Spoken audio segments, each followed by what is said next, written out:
नमस्कार friends, my self doctor शिखा। आपका बहुत बहुत स्वागत है आपके अपने चैनल होम्यो बून में। कैंसर एक ऐसा शब्द है जिसे सुनकर हम सभी के चेहरे पर एक डर आ जाता है और ये डर सही भी है, क्योंकि इंडिया में आज के टाइम में कैंसर बहुत तेज़ी से फैल रहा है और शहरों के साथ साथ ये गाँव में भी उतनी तेज़ी से ही फैल रहा है।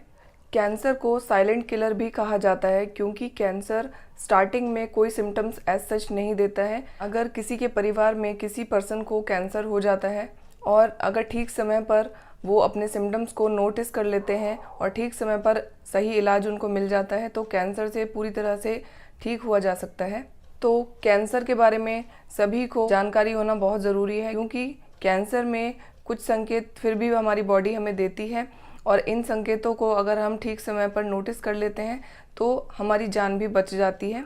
तो जानकारी होना बहुत ज़्यादा ज़रूरी है। अगर किसी को जानकारी नहीं होती है और उनकी फैमिली में किसी को कैंसर हो जाता है तो जब लास्ट की स्टेजेस आ जाती है या सेकेंड लास्ट स्टेजेस आ जाती है तब जाके इस बीमारी के बारे में पता चलता है, लेकिन तब तक बहुत देर हो चुकी होती है। तो सही जानकारी ना होने की वजह से बहुत से लोग अपनी फैमिली में किसी एक अपने को कैंसर की वजह से खो देते हैं, तो ये बहुत दुख का कारण बनता है। तो कैंसर ना हो और कैसे पता करें कि आपकी बॉडी में कैंसर आ रहा है, तो इन सभी बातों के बारे में मैं आपको इस वीडियो में बताऊंगी। तो ये वीडियो आप सभी के लिए बहुत ज़्यादा इन्फॉर्मेटिव है, इसमें बहुत इंपॉर्टेंट जानकारी है। जब ये जानकारी सभी लोगों के पास होगी तो बहुत से लोग अपनी जान बचा पाएंगे, अपनी फैमिली मेम्बर्स की जान बचा पाएंगे अगर किसी को सिम्टम्स आ रहे हैं तो फ्रेंड्स, वीडियो स्टार्ट करने से पहले अगर आप मेरे चैनल पर पहली बार आए हैं या अगर अभी तक आपने मेरे चैनल को सब्सक्राइब नहीं किया है तो मेरे चैनल को ज़रूर सब्सक्राइब कर लें, जिससे कि आपको मेरे आगे आने वाली वीडियोस की नोटिफिकेशन टाइम पर मिलती रहेंगी। मैं आपके लिए ऐसे ही इम्पॉर्टेंट सेहत और सौंदर्य से जुड़े वीडियोज़ लेकर आती रहती हूँ। तो चलिए वीडियो शुरू करते हैं। तो सबसे पहले हम जानते हैं कि कैंसर क्या होता है। तो कैंसर एक ऐसी बीमारी है जिसमें बॉडी के किसी एक पार्ट के सेल्स बहुत तेज़ी से बढ़ने लगते हैं और जब वो सेल्स अनकंट्रोलेबली बढ़ने लगेंगे तो वो कहीं एक जगह पर जाकर इकट्ठा होने लगेंगे और एक गांठ का फॉर्मेशन कर लेंगे और ये चीज़ फिर बॉडी के दूसरे हिस्सों में भी फैलने लगती है। तो इसे हम जनरली कैंसर बोल देते हैं।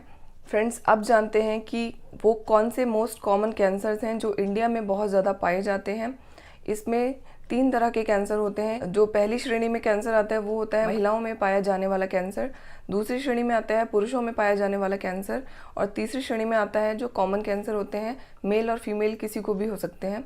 तो सबसे पहले हम महिलाओं के कैंसर की बात कर लेते हैं। महिलाओं में होने वाला सबसे ज़्यादा 2 तरह के कैंसर्स होते हैं। पहला ब्रेस्ट कैंसर और दूसरा सर्वाइकल कैंसर, जिसे कि हम गर्भाशय के मुंह का भी कैंसर कहते हैं। तो महिलाओं में कैंसर से होने वाली जो डेथ है वो इन्हीं 2 तरह के कैंसर से डेथ होती है महिलाओं में मोस्टली केसेस में। अब बात कर लेते हैं पुरुषों में होने वाले कैंसर के बारे में। तो पुरुषों में होने वाला कैंसर सबसे पहला होता है मुंह का कैंसर, यानी कि जिसे हम ओरल कैंसर भी कहते हैं, और दूसरा कैंसर होता है प्रोस्टेट कैंसर। तो पुरुषों में भी ये 2 तरह के कैंसर बहुत ज़्यादा कॉमन होते हैं। तीसरा कैंसर होता है जो कि कॉमन कैंसर होता है, जो कि महिला और पुरुष दोनों में पाया जा सकता है। इसमें सबसे पहला कैंसर आता है स्टमक कैंसर, यानी कि पेट का कैंसर। दूसरा कैंसर आता है कोलोन एंड रेक्टम कैंसर, यानी कि बड़ी आंत का कैंसर। तीसरा कैंसर आता है स्किन कैंसर और चौथा आता है lung cancer. Mostly lung cancer भी पुरुषों में ज़्यादातर देखा गया है। इसके अलावा और भी बहुत सारे तरह के कैंसर होते हैं, लेकिन जो इंडिया में बहुत ज़्यादा कैंसर होते हैं वो इसी तरह के कैंसर अभी तक देखे गए हैं। और दूसरे कैंसर की बात की जाए तो इसमें पैंक्रियाटिक कैंसर भी होता है, ल्यूकीमिया यानी कि ब्लड कैंसर भी होता है। तो अब बात कर लेते हैं कैंसर क्यों हो जाता है या कैंसर होने के क्या क्या कारण होते हैं।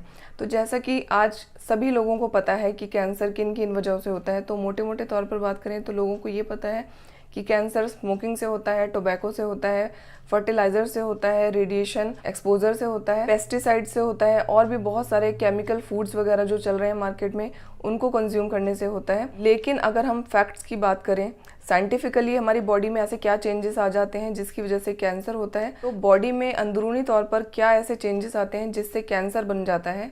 तो जैसा कि मैंने आपको वीडियो के स्टार्टिंग में भी बताया कि कैंसर होने के पीछे कारण होता है अनरेगुलेटेड ग्रोथ ऑफ सेल्स, यानी कि जिन सेल्स की ग्रोथ को हम रोक नहीं पाते हैं उसकी वजह से कैंसर होता है। तो नॉर्मली होता क्या है हमारी बॉडी में 2 तरह के जीन्स होते हैं। पहला जो हमारे सेल्स की ग्रोथ को रोकते हैं जिससे कि बॉडी में खराब सेल्स ना आने पाए। सेल्स के आने का एक टाइम होता है और उनका एक नंबर होता है जिनसे ब्रेन को ये संकेत मिलता है कि आपकी बॉडी में इस टाइम पर सेल्स बनने चाहिए और इतने बनने चाहिए। लेकिन वो प्रोसेस जब अनबैलेंस हो जाता है, इम्बैलेंस हो जाता है, तो क्या होता है हमारी बॉडी में अनकंट्रोलेबल तरीके से सेल्स की ग्रोथ होना शुरू हो जाता है। दूसरी तरह का जो जीन्स होता है वो होता है जो हमारी सेल्स की ग्रोथ को प्रमोट करता है। तो जैसे कि मैंने बताया कि इन सेल्स में बैलेंस होता है कि कब आपके सेल्स की ग्रोथ को रोकना है, कब आपकी सेल्स की ग्रोथ को प्रमोट करना है। तो जब ये बैलेंस बिगड़ जाता है, उसके पीछे की वजह कोई भी हो सकती है, जैसे कि मैंने आपको बताया कि smoking, tobacco, fertiliser, radiation exposure, इस तरह की केमिकल फूड्स, इनमें से कोई भी वो वजह बन सकती है जिसकी वजह से आपकी जो सेल्स हैं उनकी ग्रोथ होना स्टार्ट हो जाती है अनकंट्रोलेबल तरीके से। और ऐसा होते होते ये सेल्स एक ऐसे लेवल पर चले जाते हैं जब इन्हें रोकना मुश्किल हो जाता है, तब जाकर ये सेल्स कैंसर की फॉर्म में चेंज हो जाते हैं। और उसके बाद इनके अंदर एक कैपेसिटी आ जाती है ब्लड के थ्रू बॉडी के दूसरे पार्ट्स में भी फैलने की। फ्रेंड्स, अब जान लेते हैं इसके क्या सिम्टम्स होते हैं। तो आप कैसे पता करेंगे कि आपकी बॉडी में कैंसर डेवलप हो रहा है, तो आपको क्या क्या साइन एंड सिम्टम्स दिखाई देंगे। तो इसके लिए सबसे पहले डिपेंड करता है कि बॉडी में किस साइड पर कैंसर है, बॉडी के किस पार्ट पर कैंसर डेवलप हो रहा है, तो ये उस पर डिपेंड करता है। ऊपर से नीचे की तरफ हम जाएंगे तो सबसे पहले हम बात कर लेते हैं मुंह और गले के कैंसर की। तो अगर मुंह और गले का कैंसर किसी को डेवलप हो रहा है तो आपको क्या साइन एंड सिम्टम्स दिखाई देंगे, तो वो आपको ध्यान देना चाहिए। ये कुछ ऐसे सिम्टम्स होते हैं जिनको लेकर पेशेंट अक्सर डॉक्टर के पास जाते हैं। तो इसमें सबसे पहला होता है गले की गांठ। तो स्टार्टिंग के स्टेजेस की अगर बात करें तो हम कैसे पता लगाएंगे कि ये कैंसर की तरफ इशारा कर रहा है। तो सबसे पहला सिम्टम होता है अगर आपको खाने या पीने में दिक्कत हो रही है, या कान में लगातार पेन हो रहा है, आवाज़ में चेंज आ रहा है, या गला खराब रहता है, गर्दन में बहुत लंबे समय से कोई गांठ दिख रही है। तो जब इस तरह के सिम्टम्स हमें दिखने लग जाते हैं तो लोग अक्सर क्या करते हैं, अपने आसपास के डॉक्टर्स को दिखाते हैं और उनसे ट्रीटमेंट ले लेते हैं। लेकिन काफ़ी टाइम तक भी अगर आपकी ये सिम्टम्स क्योर नहीं हो रहे हैं, आपको कोई आराम नहीं लग रहा है, या फिर आपके सिम्टम्स बार बार रीअपीयर होते हैं, तब आपको किसी एक्सपर्ट से ज़रूर मिलना चाहिए, उनसे कंसल्ट करना चाहिए, किसी स्पेशलिस्ट डॉक्टर से जाकर मिलना चाहिए। अब बात कर लेते हैं फीमेल में किस तरह के कैंसर हमें देखने को मिलते हैं और उसमें क्या सिम्टम्स हमें देखने को मिलते हैं। तो सबसे पहला कैंसर आता है ब्रेस्ट कैंसर। अगर आपको ब्रेस्ट में किसी तरह की गांठें दिख रही हैं तो ये साइन हो सकता है कि ब्रेस्ट कैंसर हो, पर ऐसा ज़रूरी नहीं है। इसके लिए आपको मैमोग्राफी करानी चाहिए या फिर आप FNAC भी करा सकते हैं कैंसर है या नहीं इसका पता करने के लिए, क्योंकि ब्रेस्ट में हुई हर गांठ कैंसर नहीं होती है। तो इसके लिए मैं आपको एक सेपरेट वीडियो प्रोवाइड करूंगी जिसमें आपको हर तरह के कैंसर के बारे में क्या साइन एंड सिम्टम्स देखने को मिलते हैं, तो आपको हर तरह के कैंसर के बारे में डिटेल में जानने को मिलेगा। फ्रेंड्स, दूसरे कैंसर की बात कर लेते हैं फीमेल्स में। वो होता है सर्वाइकल कैंसर, यानी कि गर्भाशय के मुंह का कैंसर। अगर आप 45 प्लस फीमेल हैं और अगर आपको मीनोपॉज हो गया है, मीनोपॉज होने के बाद भी अगर आपको ब्लीडिंग होती है या फिर वहाँ से किसी अलग तरह का डिस्चार्ज देखने को मिलता है, स्मेल आती है बहुत ज़्यादा उसमें से, या फिर प्राइवेट पार्ट में बहुत ज़्यादा इचिंग बनी हुई है बहुत लंबे टाइम से, तो ये भी एक इंडिकेट करते हैं कि आपको कैंसर के सिम्टम्स हो सकते हैं। बट ऐसा ज़रूरी नहीं है, इसके लिए आपको प्रॉपर चेकअप कराना चाहिए, प्रॉपर टेस्ट कराने चाहिए, तभी ये कंफर्म होता है। लेकिन आपको ध्यान देना चाहिए अपनी बॉडी पर, आपकी बॉडी आपको क्या इंडिकेशन दे रही है उस पर ज़रूर ध्यान देना चाहिए सभी को। अब बात करते हैं खाने की नली का कैंसर, यानी कि फूड पाइप का कैंसर। इसके सिम्टम्स क्या होते हैं? अगर आपको खाने पीने में या फिर आपको सटकने में किसी तरह की दिक्कत हो रही है, पेन हो रहा है, स्टार्टिंग में सॉलिड फूड सटकने में दिक्कत होती है, फिर उसके बाद सेमी सॉलिड फूड निगलने में दिक्कत होती है, देन उसके बाद लिक्विड फूड निगलने में दिक्कत होती है, तो इस तरह के सिम्टम्स हमें देखने को मिलते हैं फूड पाइप के कैंसर में। अब बात करते हैं लंग कैंसर के लिए। सबसे पहला मेन सिम्टम होता है आपको खांसी हो सकती है, खांसी के साथ ब्लड आ सकता है अगर आपको लगातार खांसी बनी हुई है। इसके अलावा सांस लेने में अगर दिक्कत आपको रहती है हमेशा, तो ये भी डिपेंड करता है कि ज़रूरी नहीं है कि आपको कैंसर ही हो तो ही ये सारे सिम्टम्स हो। कई बार ट्यूबरकुलोसिस यानी कि टीबी के केस में भी हमें ये सब सिम्टम्स देखने को मिलते हैं, बट आपको proper investigation, proper checkup, test कराने चाहिए, तो उसी से ये कंफर्म हो सकता है कि आपको क्या प्रॉब्लम है। फ्रेंड्स, अब बात कर लेते हैं पेट के कैंसर के बारे में। तो अगर आपको अपनी बॉडी में, अपने पेट में कोई भी बदलाव, जैसे कि डायरिया बने रहना या फिर कॉन्स्टिपेशन बने रहना, या फिर कभी डायरिया कभी कॉन्स्टिपेशन बने रहता है, इस तरह के सिम्टम्स देखने को मिलते हैं, तो ये एक पेट के कैंसर की तरफ इशारा कर सकता है। इसके अलावा अगर आपको स्टूल में ब्लड आ रहा है, ये भी एक कैंसर का साइन हो सकता है।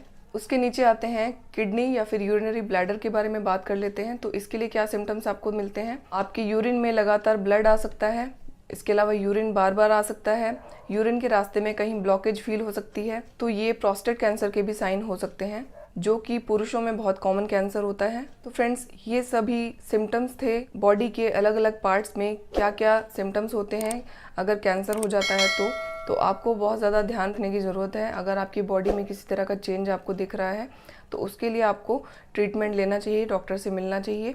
फ्रेंड्स, कैंसर के बारे में एक बहुत ही इंपॉर्टेंट बात, क्योंकि कैंसर स्टार्टिंग में कोई सिम्टम नहीं देता है, लेकिन फिर भी कुछ ऐसे इंडिकेशंस होते हैं जिनको आप आसानी से नोटिस कर सकते हैं और आपकी कोई भी बीमारी एडवांस स्टेज में जाने से बच जाएगी। अगर आपको इनमें से कोई भी सिम्टम अपनी बॉडी में मिल रहा है तो आपको जल्दी से जल्दी एक स्पेशलिस्ट डॉक्टर के पास जाना चाहिए, उनसे कंसल्ट करना चाहिए, अपनी प्रॉब्लम बतानी चाहिए। घर में बैठकर खुद से इलाज ना करें, और अगर इस तरह के सिम्टम मिल रहे हैं तो उसके लिए आपको डॉक्टर के क्लिनिक में जाकर ही ट्रीटमेंट लेना चाहिए। जो भी इन्वेस्टिगेशन रिक्वायर हो आपकी प्रॉब्लम के अकॉर्डिंग, वो आप इन्वेस्टिगेशन ज़रूर कराएं। इस तरह के सिम्टम्स को बिल्कुल भी इग्नोर ना करें, जिससे कि आपकी बीमारी एडवांस स्टेज में जाने से बच जाएगी और आपकी प्रॉब्लम स्टार्टिंग में ही सॉल्व हो जाएगी, आपकी बीमारी स्टार्टिंग में ही ठीक हो जाएगी।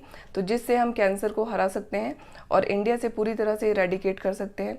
तो फ्रेंड्स, कैसा लगा आपको मेरा आज का वीडियो? आपको इसमें दी गई कैंसर पे जानकारी कैसी लगी ज़रूर बताइएगा कमेंट सेक्शन में। तो मेरे एफर्ट्स को अप्रिशिएट करने के लिए मेरे चैनल को ज़रूर सब्सक्राइब करें। मैं आपको मिलती हूँ एक और बहुत अच्छे हेल्थ या ब्यूटी से रिलेटेड वीडियो के साथ। तब तक के लिए stay safe and stay healthy. Thank you so much for watching. Bye.